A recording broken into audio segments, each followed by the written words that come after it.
আজ পর্যন্ত কোন মৌলবিধি কইল না পুরুষের কাপড় কেন 3টা, মহিলার কাপড় কেন 5টা, এই কথা দিয়ে কোনো মৌলবি কই না।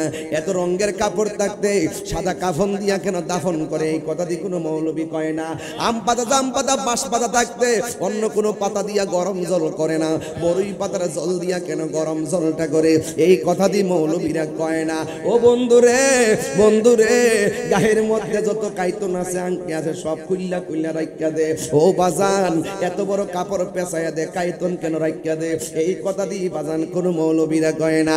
এ বন্ধু দেখেন, মানুষ মারা গেলে এখানে শতকরা 90% পোলাপান মানুষ মারা গেলে কেমনে গোসলটা দেওয়াইতে হয় এই নিয়মটাও তারা জানে না।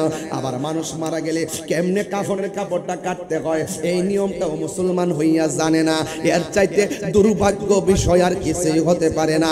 আরে আপন মা মারা গেলে 3 গ্রাম পারিয়া যাইয়া ওই ইমাম সাহেবরে যাইয়া কয়, হুজুর আমার মার জানাজাটা আপনি পড়াইয়েন, কিন্তু আপনার আপন মায়ের জানাজাটা কেমনে দেওয়ান লাগে সেটাও আপনি শিখলেন না।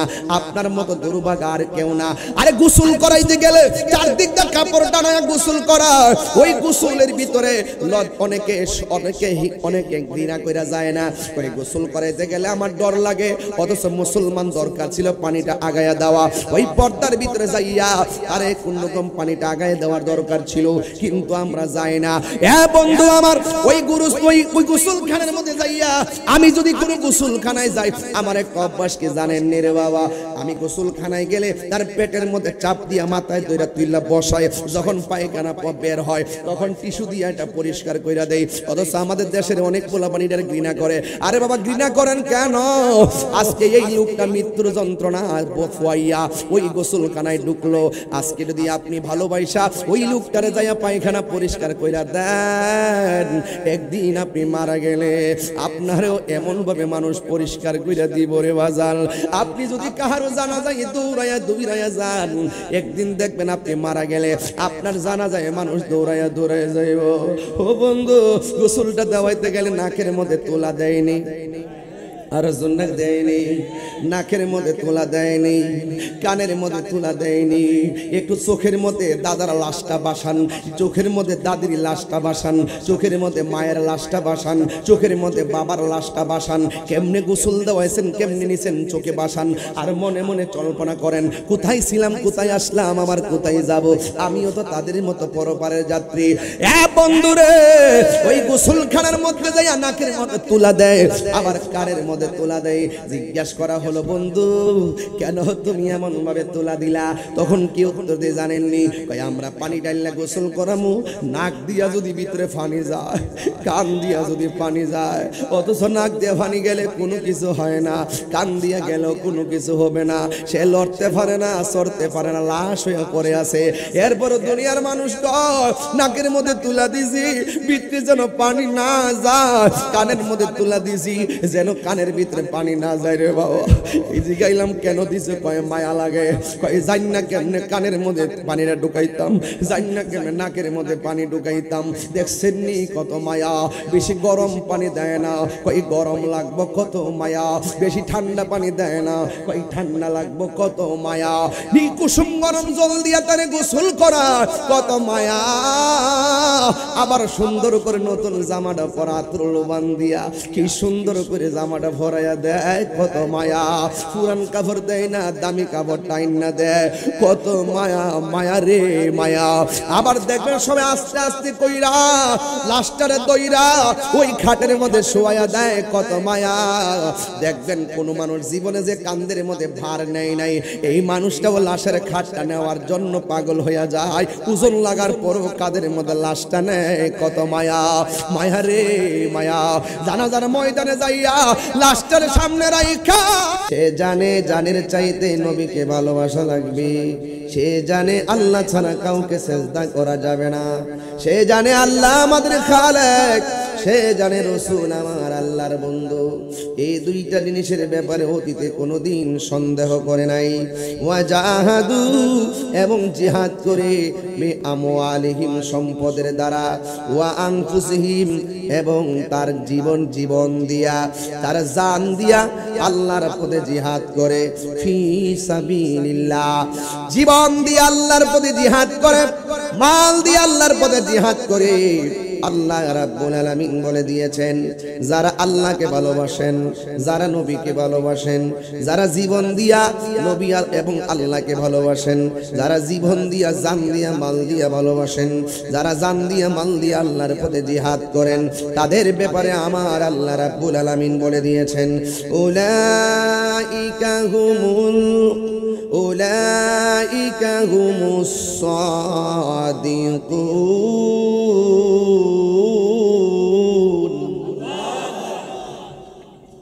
আল্লাহ রাব্বুল আলামিন বলেন, এই চারটা কোয়ালিটি যার মাঝে থাকবে রে বাবা, এরাই হলো সত্যনিষ্ঠ রে বাবা।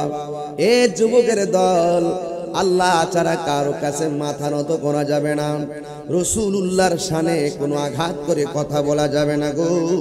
এই জন্য যারা ইমানদার হবে, আল্লাহকে ভালোবাসবে, আল্লাহ রাব্বুল আলামিন বলেন, ইমানদার যারা হবে, যারা আল্লাহর প্রিয়তম হতে চায়, দুইটা কোয়ালিটি তার মাঝে ধারণ করা লাগবে। এক নম্বর কোয়ালিটি হলো ইল্লাল্লাযিনা আমানু, যারা ইমানদার। দুই নম্বর হলো ওয়া আমিলুস সালিহাত, যারা নেক আমল করে। যারা ইমানদার এবং যারা নেক আমল করে, তাদের ব্যাপারে আমার আল্লাহ বলে দিয়েছেন, ওয়া বাশশিরিল্লাযিনা আমানু ওয়া আমিলুস সালিহাতি আন্না লাহুম জান্নাতিন তাজরি মিন তাহতিহাল আনহার।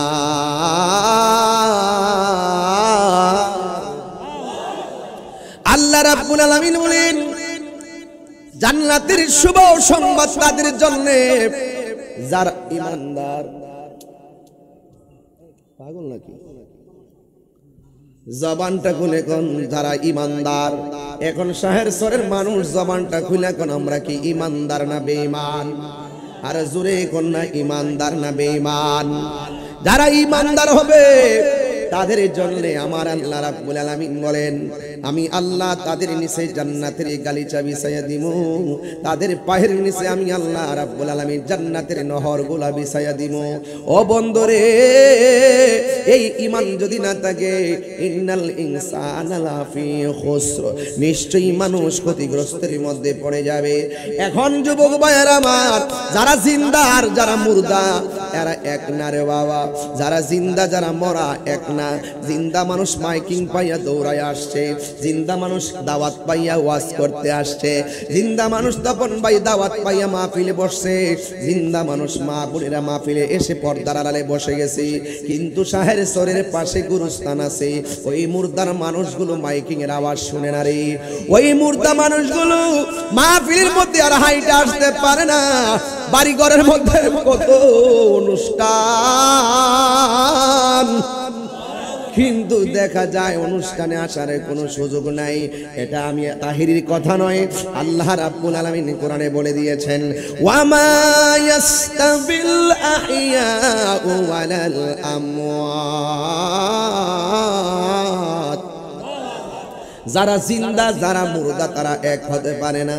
এই জন্য আমি বলছিলাম, যারা জিন্দা গুরুস্থানে মাটির দুই হাত নিচে ওই গুরুস্থানের মানুষগুলা পড়ে আছে, দুই হাত উপরে ক্ষমতা দেখাইতে পারে না। আবার দুই হাত মাটির উপরে মানুষগুলো আছে, কত বাহাদুরি দুনিয়াতে দেখায়, অথচ মানুষ জানে না জীবন যেদিন, জীবনের প্রদীপ যেদিন নিভে যাবে, ইন্না লিল্লাহি ওয়া ইন্না ইলাইহি রাজিউন, আমাদেরকে কবরে চলে যেতে হবে। এই জন্য যুবকের দল, মানুষ তো জানে না রে আমাকেও একদিন কবরে এমন ভাবে চলে যেতে হবে। এখন কবরে দুই হাত নিচে কবরের ভিতরে, ওই দিন আমার ফিরোজ মিয়ার জানাজার নামাজ পড়াইয়া দোয়া করে গেলাম, কিন্তু কবরের মধ্যে কেমন আছে আমি জানি না। আমার শাশুড়ির ওই দিন জানাজার নামাজ পড়াইলাম, এখন কবরে দিয়াইলাম, জানলাম না কবরে কেমন আছে। এই জন্য আমার যুবক, ওই কবরের ভিতরে মানুষ কেমন আছে আমরা জানি না, আমরা দেখার ক্ষমতা নাই। কিন্তু আল্লাহর কোরআন আবার ভিন্ন কথা বলছে।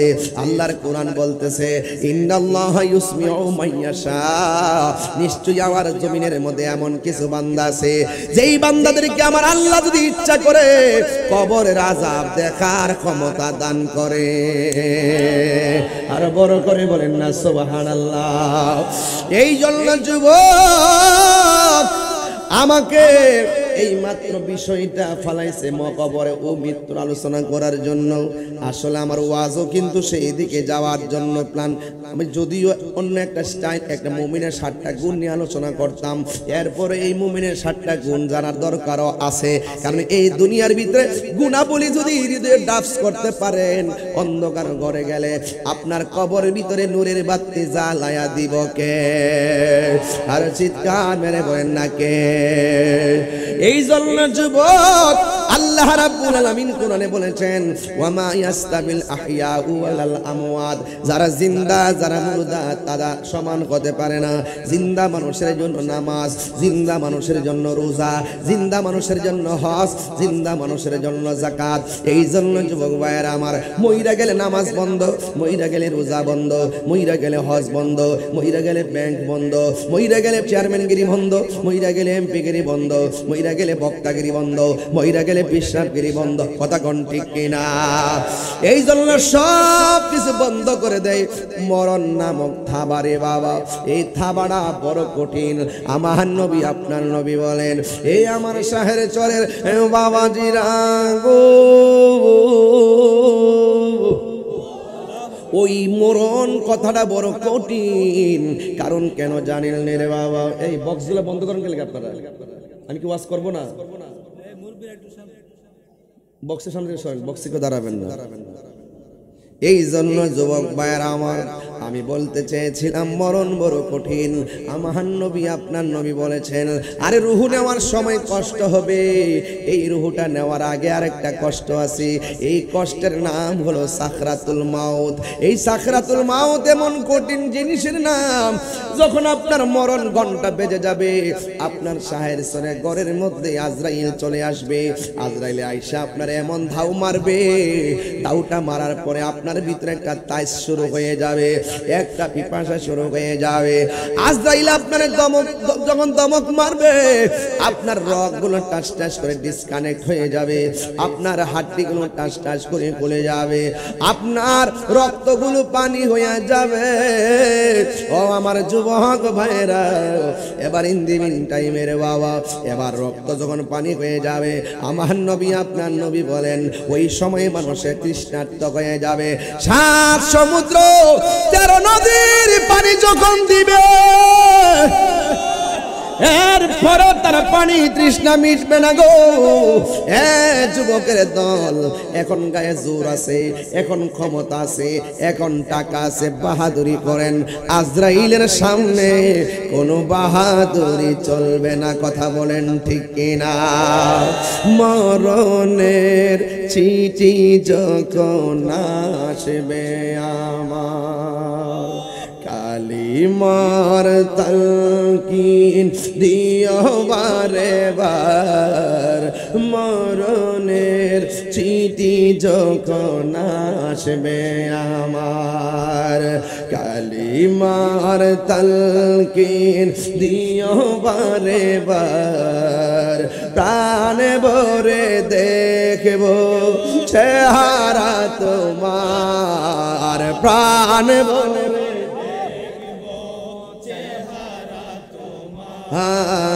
ডেকে নাও রোজা তোমার। রাসূলুল্লাহ প্রিয় ভাই হবে আমার, রাসূলুল্লাহ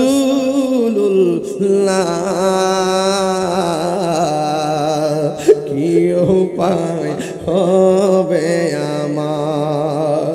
তোমার দেশে যায় কত আশিকান, এই অধম পড়ে আছি বাংলায় তান। তোমার দেশে যায় কত আশিকান, এই অধম পড়ে আছি বাংলায় তান। যেতে পারলাম না আমি দেশেতে তোমার, যেতে